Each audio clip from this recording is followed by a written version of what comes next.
ماشاء اللہ. قبلہ حمص کے حوالے سے سوالات کافی آئے ہیں، تو حمص کا میں مکمل ایک سوال پوچھ لیتا ہوں کہ حمص کب واجب ہوتا ہے اس شخص کے لیے جو پہلی دفعہ دے رہا ہے.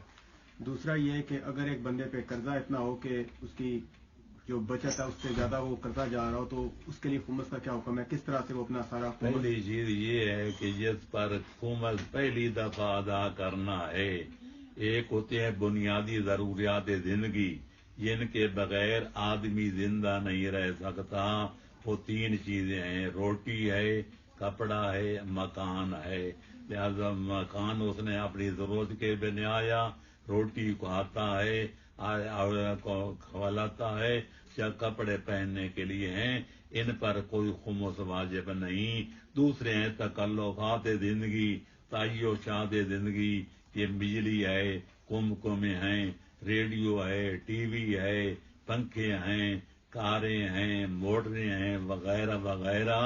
ان کی قیمت خرید کے حساب سے حساب کرتا جائے اور خمس ادا کرتا جائے. میری نزدیک سام امام علیہ السلام معاف ہے. سام سادات، چونکہ سادات کرام یتیم بھی ہیں، بے بگان بھی ہیں، غرباء و مساکین بھی ہیں.